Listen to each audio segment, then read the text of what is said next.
Você pode fechar os olhos um pouco. Pai amado, obrigado por tua palavra. Agora, Senhor, estaremos dedicando um tempo especificamente para meditar na tua palavra. Acabamos de ler aqui um pouco sobre a criação, Senhor.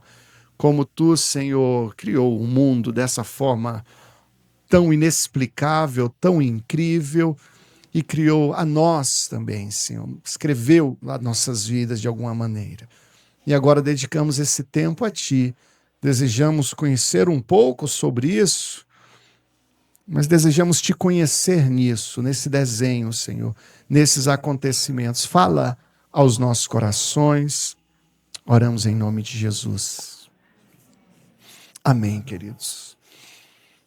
Salmo capítulo 90, versículo 12 diz: Antes de nascerem os montes e de criares a terra e o mundo, de eternidade a eternidade, tu és Deus. Compartilho com os irmãos hoje um pouco sobre a criação.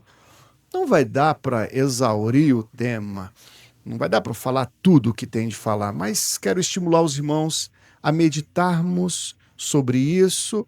Algumas coisas talvez sejam um pouco de novidade, um pouco de curiosidade, algumas coisas você já sabe, é reafirmado na palavra do Senhor. Então hoje estamos dedicando esse tempo de meditação na palavra do Senhor, que nos é útil, que nos será abençoador. E tem algumas coisas que eu compartilho com os irmãos a partir de agora, falando sobre a criação. Criação é uma coisa incrível.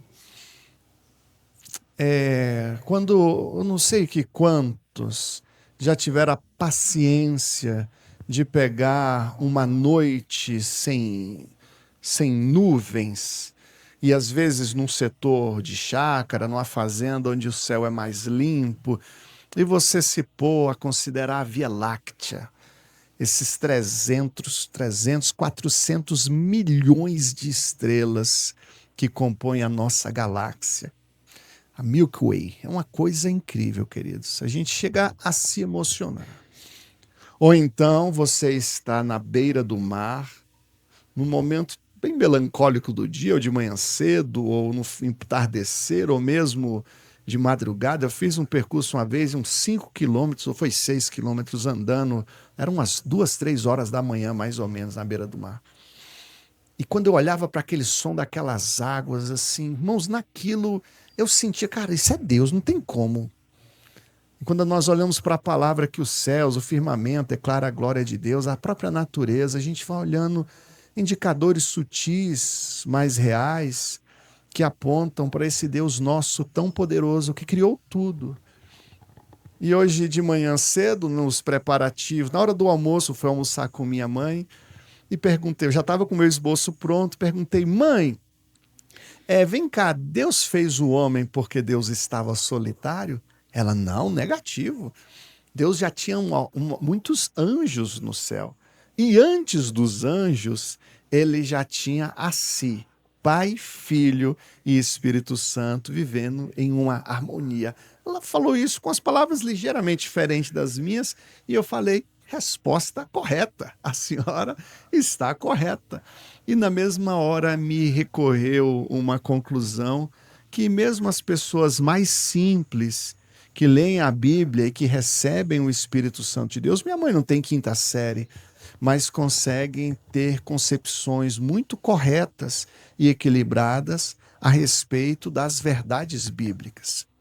Mas aí os teólogos trazem aí o atributo da azeidade. A palavra curiosa que eu compartilho com os irmãos, em algum momento talvez estejam consolidando essa informação.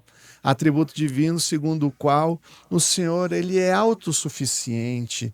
Ele não precisa que ninguém o adore para ele ser Deus. Ele não precisa de que outras pessoas existam para que ele continue existindo ou o complete. O Senhor já era completo antes de nos fazer. Ele não precisava de nós. Mas mesmo sendo esse Deus revestido dessa azeidade, ele nos fez, ele nos criou, ele criou o mundo. E Provérbios 16:4 diz que o Senhor faz tudo com um propósito. Essa criação, ela é, queridos, intencional. Foi uma criação intencional, não fruto de uma aleatoriedade de acasos.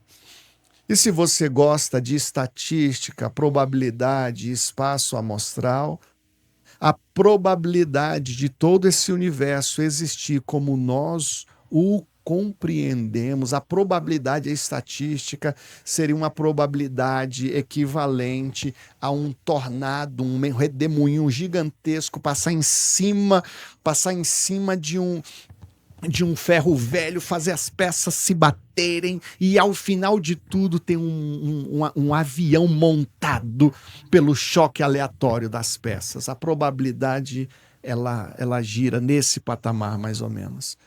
É uma coisa do 10 elevado a 300, uma cifra inimaginável. Não, o mundo, nós, tudo isso que nós vislumbramos não é fruto de uma aleatoriedade, mas é fruto de uma intencionalidade do coração de Deus, é fruto da criatividade divina, fruto do amor divino. E eu acho muito legal esse atributo de Cristo, a criatividade. E o Senhor também nos gerar a criatividade. Inclusive, recomendo os irmãos qualquer dia fazerem uma visita na casa do irmão Guaraci e ver os quadros que ele pinta. O que consegue ser mais saboroso do que os quadros que o Guará pinta são os bolos que a Dinda faz.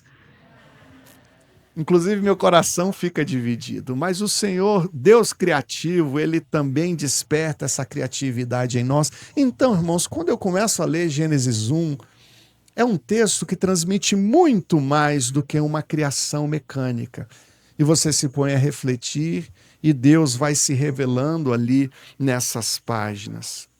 E onde estava o Espírito, como nós lemos, o Espírito Santo pairava sobre a face das águas.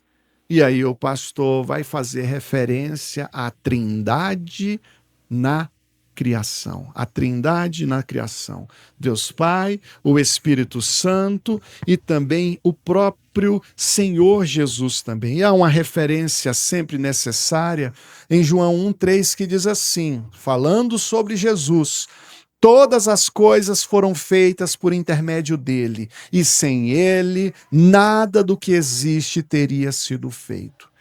Então, na criação, o Filho não ocupa um papel coadjuvante, mas um papel absolutamente fundamental. No versículo 31, o que Deus diz? Depois de ver tudo o que ele havia feito, Deus diz assim, ficou muito bom. Deus fez e viu que tudo ficou muito bom. E pode falar da qualidade do que foi criado, ou da capacidade do Criador de criar algo bom, de um Deus bom que cria coisas boas. Você serve a um Deus bom ou você serve a um Deus mau, a um Deus ruim? Nós precisamos confiar no Senhor, conhecer esse Deus bom, esse Deus maravilhoso. Muito triste quando os discípulos falam para Jesus, em meio à tempestade, mestre, não te importa que pereçamos? Não, calma aí, você está desconfiando da minha idoneidade, como se eu não me importasse. Nosso Deus é um Deus bom, é um Deus maravilhoso, conselheiro, é um Deus que faz maravilhas. Então, a criação é manifestação da bondade do Senhor. Como eu referi aqui, Salmo 19:1, os céus declaram a glória de Deus, o firmamento proclama a obra das suas mãos. Há um outro ponto que eu reflito a respeito, porque o Senhor, quando a tudo faz, ele separou a água vem para aqui, água para cima, para baixo, terra de um lado, terra do outro, as estrelas de noite, de dia. O Senhor estabeleceu limites, estrutura, tudo em harmonia, tudo no seu devido lugar. E eu fico concluindo assim que a organização é uma coisa de Deus, querido. E às vezes, se você procura um documento importante para mostrar para alguém no encontro, você conclui: a desorganização é do diabo. Peter Drucker diz que organização não é certeza de sucesso, mas desorganização é certeza de fracasso. Bagunça, irmão, não vou dizer que toda bagunça é do diabo, não, irmãos. Tem coisa que é da carne, que é do homem. Mas quando eu olho para Deus, com essa organização dele, um Deus criativo, mas também um Deus organizado, que estabelece tempo, que estabelece estações, que estabelece ciclos, estágios, intervalos, que ajeita a angulação da terra na rotação e translação, na medidinha certa, tudo organizadamente, com ciclos. Foi tudo proposital. Organização do céu, eu creio que o céu vai ser organizado. E talvez, irmão, se a tua vida está desorganizada, se tuas gavetas estão desorganizadas, a tua agenda desorganizada, teu guarda-roupa desgovernado, tem casa que parece que as roupas em cima do sofá não acabam nunca. E os maridos que não ajudam, marido, deixa Deus te usar. Teve um dia, irmãos, que eu não sei o que eu fiz com a Daiane, o que a gente fez, que eu fiquei chateado, ela ficou chateada comigo. Eu estava morando num apartamento. Aí eu falei assim: agora a Daiane vai ver. Aí eu saí do quarto, irmão, fui lá para a cozinha. Tinha uma pia de louça desse tamanho, eu lavei tudo. Aí quando eu terminei de lavar, quando eu cheguei no quarto, ela estava uma anja, queridos. Para os lares e tudo mais. Glória a Deus. Deus, isso é verdade, não é história não, tá, queridos? Eu conduzi toda a minha ira daquele momento para lavar as louças, e ali na mesma hora o meu coração se quebrantou enquanto eu lavava, dela também, porque todo casal, hora ou outra, fica bicudo, tá, querido? Não é porque o pastor é pastor que nunca ficou, nunca discuti com a Daiane. Se bem que teve um marido que falou uma vez, estava no encontro de casa, ele falou: olha, todo dia eu levo o café da manhã na cama para minha esposa. Ele pregando no encontro de casais e falando, pessoal, nossa, todo dia. Ele é. Aí pergunta: quantos anos de casado você tem? Não, eu tenho 3 meses de casado. Aí não resolve, né? Tem que ser. Então não tem 3 meses de casado, você nunca brigou com a esposa. Mas quando você tem 10 anos, já teve muito arranca-rabo no meio do caminho. Por isso tem que ter o pedido de perdão, tem que ter as louças para você lavar, faz parte. Então Deus é um Deus organizado, Deus criativo. Eu gosto, querido, gosto da criatividade. A criatividade me estimula, eu sou estimulado pela ideia. Tem problema que vem justamente para sacudir a gente. E esse Deus criativo é tremendo. Às vezes você precisa orar: Deus, essa tua criatividade traz para a minha vida. A gente está com uns problemas tão cabeludos, Senhor, me dá essa criatividade tua para eu conseguir resolver isso. Agora, existia a obra-prima da criação, e assim, sem exagero, o homem é a obra-prima da criação. Deus criou os animais, mas a nenhum animal chamou de filho. Eu tenho um cachorro lá em casa, mas eu não chamo ele de filho não, querido, ele dorme do lado de fora. O pessoal: pastor, ele fica do lado de fora no frio. Sim, ele é da neve, ele é do Japão, ele fica dentro da neve, isso é a natureza. Cuidemos dos animais. Pastor não está dizendo para não cuidar de animal, não. Cuida dos animais. Agora, nenhum animal Deus chamou de filho, mas a você ele chama de filho. Aí chega alguém lá em casa, olha para o cachorro e diz: pastor, esse cachorro é a sua cara. Eu vou ficar feliz com isso, queridos? Não vou. Se bem que tem uns vídeos nas redes sociais dos cachorros parecidos com o dono.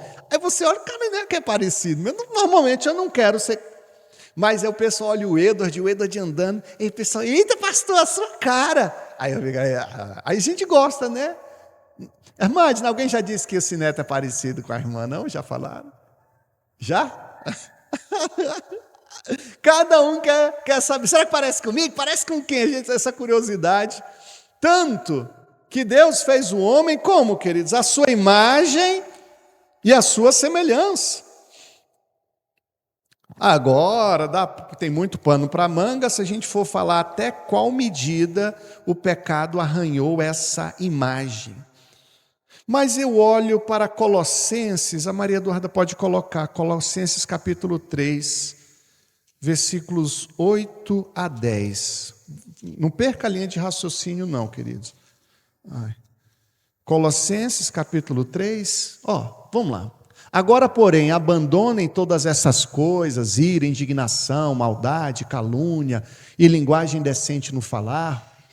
Próximo, não mintam uns aos outros, vocês já despiram do velho homem. Próximo versículo, lá, e se vestiram do novo homem, o qual está sendo renovado em conhecimento à imagem do seu Criador.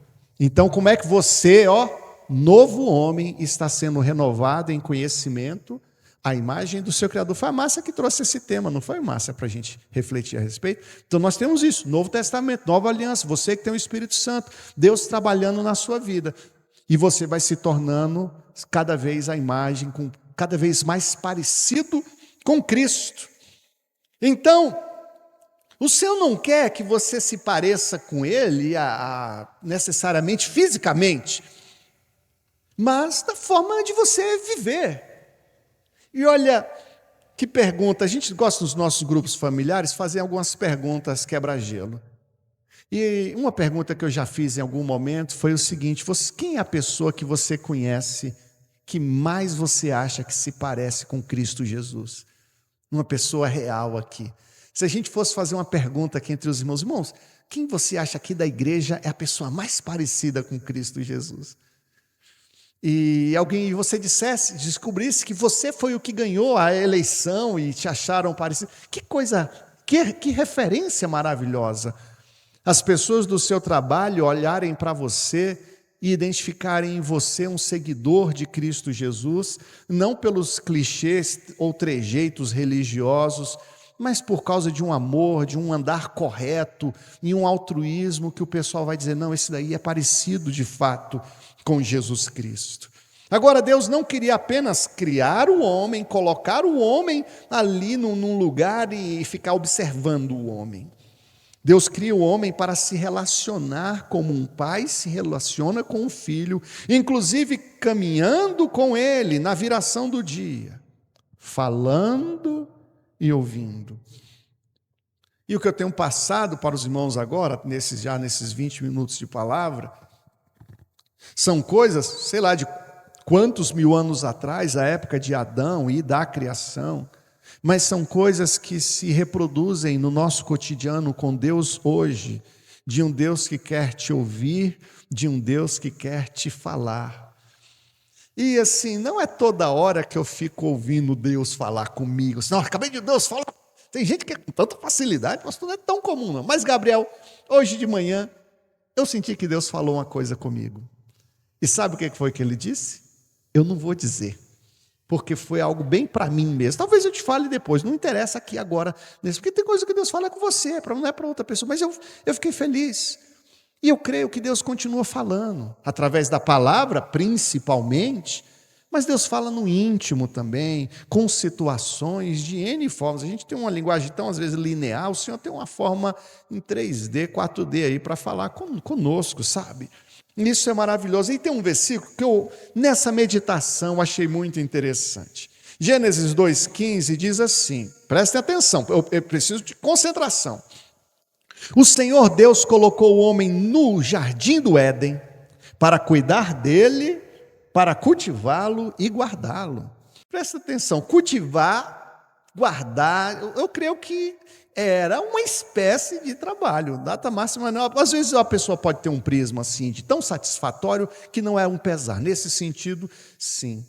Mas nos meus estudos aqui a conclusão era no sentido de que o trabalho, de uma certa forma, precedeu a queda, em alguma medida. De maneira que o trabalho para nós hoje, irmão Júnior, poxa, pastor está... Estou com uma visão fordista e capitalista da gente trabalhar mesmo, pastor? Procurando base bíblica para isso. Mas, de uma certa forma, Deus fez o homem com a capacidade, uma aptidão para o trabalho. E nós precisamos ensinar isso para os nossos filhos. E eu tenho uma preocupação de ensinar isso para o Christian, para os meus filhos, que eles precisam aprender a trabalhar. Tem coisa que ele não precisa necessariamente fazer, mas ele vai ter que fazer. Tem que fazer sim, porque ele vai ter que ter uma experiência de trabalho, ele tem que ter responsabilidades maiores também e tal. E quando eu estava meditando na criação, meditando sobre isso, eu achei esse um ponto muito interessante. e que às vezes a gente passa batido. Por isso, há um convite para todos nós que nascemos de novo, que temos o Espírito Santo, meditarmos na palavra do Senhor, dedicarmos tempo nisso. O que nós estamos fazendo nesse domingo à noite na igreja? Adorando, cantando, orando, apresentando ao Senhor as nossas dificuldades? Sim, mas também estamos meditando na palavra do Senhor. Gênesis, capítulo 1. Agora, abra comigo aí, eu vou ler na minha tradução, Salmo capítulo 8. Olha que interessante também. Versículos 3 até o versículo 9. É um versículo muito maravilhoso também. Salmo 8, versículo 3, diz assim: quando contemplo os teus céus, obras dos teus dedos, a lua e as estrelas que ali firmaste, pergunto: o que é o homem para que com ele te importes, e o filho do homem para que com ele te preocupes? Tu o fizeste um pouco menor do que os seres celestiais, e o coroaste de glória e de honra. Tu o fizeste dominar as obras das tuas mãos, sob os seus pés tudo pusestes. Aí continua falando, versículo 9: Senhor, Senhor nosso, como é majestoso o teu nome em toda a terra. Deus cria o homem, mas Deus também cuida do homem. Deus não joga o homem no jardim. O jardim era um lugar, um ambiente preparado pelo Senhor para acolher o homem. E tudo isso fala da grandeza de Deus, das características de Deus, dessa perspectiva de relação entre Deus e o homem, entre Deus e nós. Ali no jardim o homem encontra provisão, cuidado, ordem, relacionamento. Versículo 8 do capítulo 2, o Senhor Deus plantou um jardim no Éden, para os lados do leste, ali colocou o homem que havia formado. Deus não joga o homem no mundo de uma forma precária, ele é inserido em um espaço pensado, organizado e bom. E eu vejo de forma muito clara que o cuidado divino antecedeu a necessidade humana. Você consegue enxergar a bondade do Senhor nisso? Onde o cuidado divino antecede a necessidade humana, um cuidado holístico, amplo, onde o Senhor para o corpo providencia alimento e um ambiente saudável, para a mente, no jardim, a ordem, nomeação, discernimento, trabalho, para o espírito, há uma comunhão direta com Deus, para o social, percebendo a solidão do homem, Deus cria a mulher e ordena que tenham filhos e se proliferem. Agora que no jardim Deus é a fonte, não o homem. A vida flui de Deus. Deus seria a sustentação permanente. Agora caberia ao homem viver em uma posição de dependência contínua do Criador. Ainda hoje, queridos. Às vezes você vai ficando inteligente demais, você vai ficando rico demais, você vai ficando capaz demais. A gente esquece que o que você tem e o que você é vem de Deus, que Ele é a fonte, Ele é o centro. Então, glória a Deus, de certa forma, de alguma forma, você tem que ter a segurança em si. Eu preciso de mais tempo para explicar. Mas você precisa, acima de tudo, confiar no Senhor, como esse provedor da tua vida.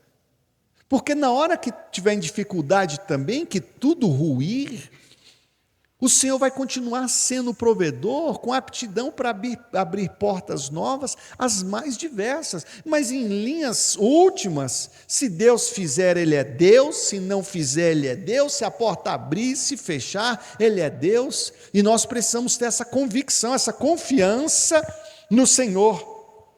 Deus é a fonte. Agora, o homem não estava plenamente completo. Enquanto lhe faltava quem? A mulher. Não é bom que o homem esteja só. Farei para ele alguém que o auxilie, lhe corresponda. E aí eu quero falar um pouquinho da mulher também. Somente, irmãs, somente após a criação da mulher, A missão estava cumprida. A criação estava então completa. Deus destaca alguém para estar ao lado de Adão, para poder conversar, se alegrar, compartilhar com ele, ajudar ele, ser ajudada por ele, mas principalmente para amá-lo e ser amada. E Efésios 5, 25 traz o comando: assim como Cristo amou a igreja e entregou-se a si mesmo por ela, nós, maridos, devemos amar a nossa esposa. Como Cristo amou a igreja. Com um amor a um nível sacrificial, um amor altruísta, um amor onde a iniciativa do amor estava no Senhor, não na igreja amada. E eu posso, em outras ocasiões, falar mais características desse amor de Cristo. É o amor que nos deve inspirar. Agora, a criação da mulher é resposta divina a uma necessidade relacional, mas não é um remendo. A mulher, como diz Gênesis 2:21, criada a partir da costela de Adão. E aí inúmeros autores que citam essa frase e não dá para dizer quem foi o autor. Que Deus não tirou a Eva da cabeça de Adão para que ela não estivesse acima, e nem tirou dos ossos do pé para que não considerasse que fosse alguém para ser pisada, mas tirou de perto do coração. A mulher não é criada como um castigo para Adão, nem tampouco um produto de caos, mas é um dom gratuito de Deus. E falando da natureza da mulher, uma expressão que eu acho curiosa, a igualdade ontológica do homem e da mulher. E Adão declara: esta sim é osso dos meus ossos e carne da minha carne. Partilham da mesma natureza, a mesma dignidade, mesmo valor diante de Deus. E eu preciso, em algum momento, trazer uma palavra aqui, um ensino sobre como a Bíblia, como Cristo valoriza a mulher e como a nossa fé evangélica, bíblica, batista, ela honra a mulher.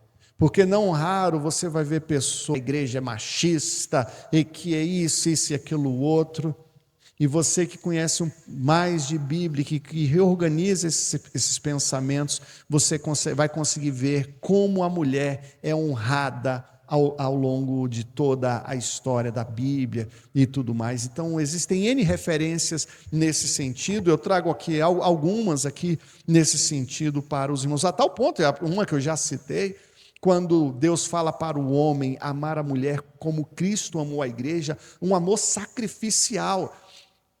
E aparentemente mais amando do que sendo amado, porque teoricamente, quando você se vê numa situação de risco de vida, você tem direito de, ou em estado de necessidade e legítima defesa, se safar. Mas o convite do Senhor é o amor sacrificial, e quando você se sacrifica por alguém, é como se você mais amasse do que fosse amado. É um nível da recomendação do amor do marido para com a mulher. Olha o patamar de prestígio que o Senhor traz para essa relação. Então, assim, à luz da Bíblia, eu posso passar a noite toda aqui falando de N situações onde a mulher de fato é honrada.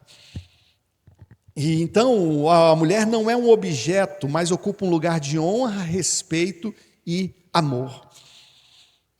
Agora é engraçado, porque a mulher surge do lado ferido de Adão. Já que a gente fez esse paralelo com a igreja. E a igreja surge a partir do lado ferido de Cristo. A igreja surge após a morte de Cristo Jesus, com a descida do Espírito Santo. Agora, se o Senhor fez tantas coisas boas e maravilhosas e abençoadoras, mas não menos abençoador também necessário, o Senhor estabelece limites e recomenda a obediência. E há princípios ali no jardim que não poderiam ser quebrados. O homem, mesmo no jardim, ele não era dotado de uma liberdade absoluta, irrestrita. Nenhum de nós somos dotados dessa liberdade. Agora, a obediência era algo necessário para Adão e para Eva. Expressão de confiança, uma fé relacional, de uma aliança viva. A vida plena exige escuta e submissão à voz do Senhor, à palavra do Senhor. A obediência preservaria a ordem da criação. Haveria ali, então, com a obediência, uma harmonia criacional. O homem precisaria viver sob a palavra de Deus em uma liberdade responsável e com comunhão com seu Criador. Liberdade responsável. E essa liberdade, uma liberdade tão maravilhosa, o Senhor nos tem concedido, mas que exige de nós também responsabilidade. Mas a resposta do homem foi o pecado. O homem foi criado por Deus com a liberdade real. Agora, no capítulo 2, versículo 16 de Gênesis, a primeira fala de Deus para o homem não foi uma fala proibitiva, mas foi uma fala de permissão, quando o Senhor diz que o homem poderia comer livremente de qualquer árvore do jardim. E essa ordem, essa disposição dessas frases, tudo isso faz sentido. Só a fim de ilustrar melhor a figura das disposições das frases. Na nossa oração do Pai Nosso, o perdoa os nossos pecados vem depois de o pão nosso de cada dia nos dai hoje. Teoricamente, a gente quer fazer pedido de perdão primeiro, para depois entrar na presença de Deus. Opa, calma aí, independente do perdão ou não, eu vou te dar o pão, você é meu filho, eu vou providenciar esse pão para você. Então, essa disposição do perdão, não que o pecado não seja ruim, ou que o Senhor não queira perdoar, sim, Ele nos quer perdoar. Mas, independente disso, você nasceu de novo, você é filho, você tem acesso ao Senhor. Então, o Senhor dá uma liberdade real para Adão, mas uma liberdade acompanhada de limites. Não vai comer da árvore do bem e do mal. Há limites não arbitrários, não eram limites confusos, limites suficientemente claros. E o mandamento, ele protegia a vida, não restringia a vida. Qual a razão do limite? Porque no dia que você comer da fruta, certamente você vai morrer. O limite preservava a vida, evitaria a ruptura, protegeria a comunhão. Como um bom pai, o Senhor protege, instrui e adverte. Agora, eu achei isso muito interessante também nessa meditação. Porque a existência de limites, querendo ou não, demonstra quem é quem. Quem é Deus e quem é o homem. Uma ordem relacional é estabelecida. O homem, a figura, como uma figura dependente. É Deus quem define o bem e o mal, não o homem. Então, quando o homem reconhece e aceita limites, também está reconhecendo a autoridade divina. Mas o homem desconsiderou a palavra do Senhor, desobedecendo.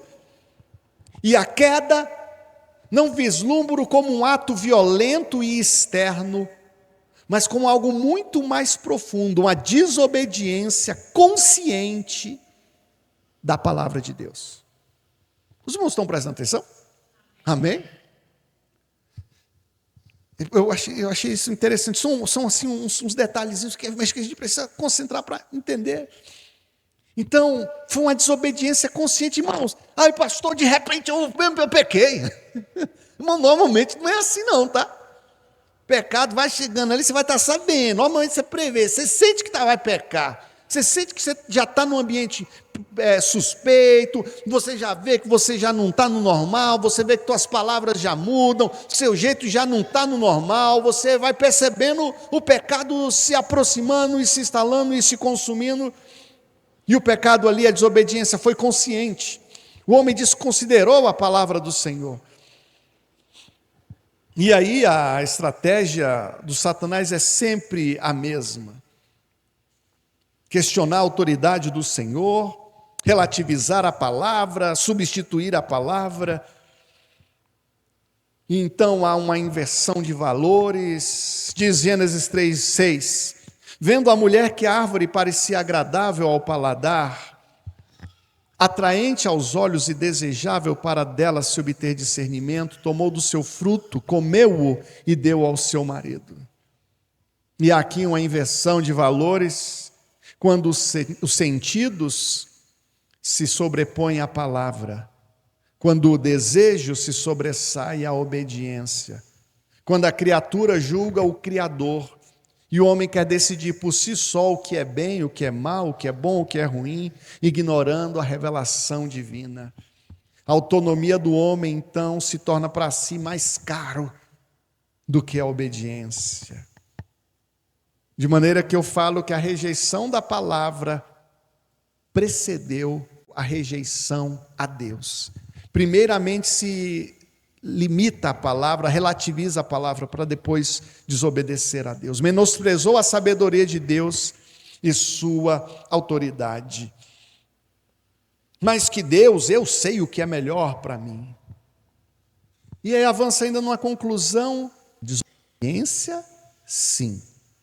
A árvore não foi apresentada como má em si. O problema não está no objeto, mas no ato de rebeldia. A serpente apresenta falsas premissas de liberdade, promete autonomia, conhecimento, plenitude, mas entrega vergonha, medo e separação. A desobediência prometida, a liberdade prometida se transforma em escravidão. As consequências avassaladoras para toda a humanidade. A morte. Com o primeiro Adão, com o pecado do primeiro Adão, todos os homens, a morte veio a todos os homens, porque todos pecaram. E aí há um ponto bem interessante, não quero mais avançar mais que você pode fazer a leitura de o pecado como um ato, como uma conduta, como uma ação, mas aqui nós vemos o pecado agora, depois do pecado de Adão, como uma condição, uma coisa que você herda, e você nasce com essa condição de pecador. E o que nós aprendemos em Coríntios é sobre o segundo Adão. Se o primeiro Adão pecou e entrou o pecado no mundo por ele, a obediência do segundo Adão resulta então em santificação, em vida. 1 Coríntios 15. Se Adão representa a humanidade caída, Jesus representa a nova humanidade redimida. Última página do esboço. Assim está escrito: o primeiro homem, Adão, tornou-se um ser vivente, o último Adão, espírito vivificante. Enquanto Adão trouxe morte, Cristo comunica a vida. A vitória de Cristo não é defensiva, mas criadora de vida, e de fato, onde aumentou o pecado, onde abundou o pecado, superabundou a graça. Olhando para esse texto, meditando nisso tudo, a gente conclui então a respeito de um Deus tão maravilhoso, que fez tantas coisas boas para Adão, que o desejou estar junto e se relacionar de uma forma tão bonita. Mas eu concluo que o Senhor também tem expectativas assim para nós nos dias de hoje, onde o Senhor não quer meramente te observar de longe ou no máximo te proteger e te dar algumas migalhas das bênçãos dele. O Senhor pode de fato continuar agindo, e é o que Ele tem feito, trazendo a provisão que nós tanto precisamos das nossas necessidades, abrindo as portas miraculosas, fazendo coisas sensacionais acontecendo em nossas vidas, e Ele o faz, e podemos testemunhar isso. Mas o mais que Ele deseja é como o pai está perto do filho. E tem hora que eu pego o Christian, eu pego o Edward, chamo ele para perto de mim, e o que eu faço? Eu abraço, dou um beijo na cabeça, mexo no cabelo, e de uma certa forma me contento, pelo menos naquele intervalo, em simplesmente amá-lo. E o Senhor olha para ti e para mim, e certamente quando Ele nos tem em seus braços, isso lhe alegra o coração.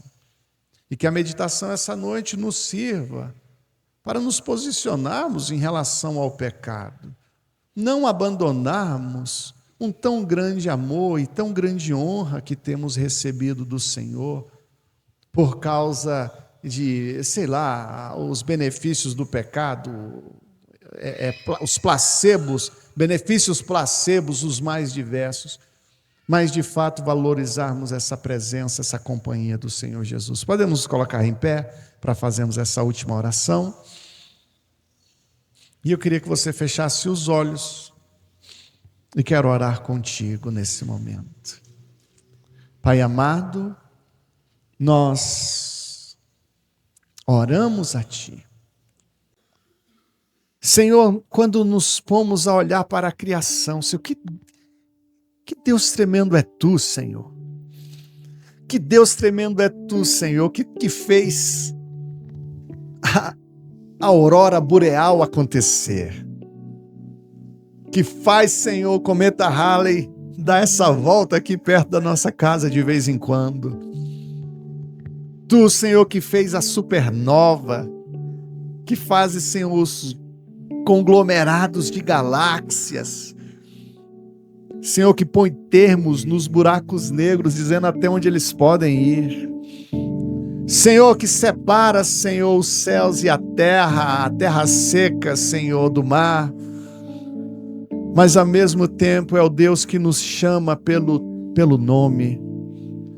Senhor, nos pomos a pensar na Tua grandeza, na Tua majestade, ao mesmo tempo também que no Teu amor, e ao mesmo tempo, ó Deus, que Tu consegue fazer coisas extraordinárias. Tu és aquele que se importa com o cego, com o aleijado, com um pobre, com uma criança que chora. E Senhor, nessa noite nós celebramos Teu amor. Nós queremos dizer, Senhor, que Tu és importante para nós. Dizemos sim para Ti, sim para a Tua presença, que queremos estar perto de Ti. E às vezes, Senhor, podemos até desenvolver aqui pensamentos filosóficos mais profundos, mas a gente pensa um pouquinho mais, e independente disso, de profundidade ou não, nós resumimos, Senhor, e simplesmente queremos ficar em Tua presença, simplesmente pertinho de Ti, Senhor. Independente de utilidade, de utilitarismo, até porque nossas melhores obras não passam de trapos, Senhor. Confiando em Tua bondade e misericórdia, nos achegamos até Teu trono, confiantemente, inclusive, confiadamente, reconhecendo, Deus, esse Deus bondoso, grandioso, que vai até nós, que nos busca, que nos resgata e nos traz para si. Senhor, continua abençoando e falando ao coração dos Teus filhos. Como eu senti hoje de manhã, Tu falando comigo, ó Deus. Fala ao coração dos Teus filhos ao longo da semana, no momento do culto, amém, mas talvez no trânsito, talvez enquanto o Teu filho, a Tua filha lava as louças, arruma a casa. Senhor, Tu não é um Deus de domingo à noite, Tu és um Deus de todo o dia, Tu és um Deus de toda hora, e nós Te reconhecemos em nossas vidas, Senhor. Leva Teus filhos em paz para seus lares. Leva Teus filhos em paz para seus lares. Muito obrigado por esse momento, Senhor. Que a graça do Senhor Jesus, o amor do nosso Pai e a consolação do Espírito Santo seja com todos. Todos digam amém. Dê uma salva de palmas ao Senhor Jesus. Aleluias.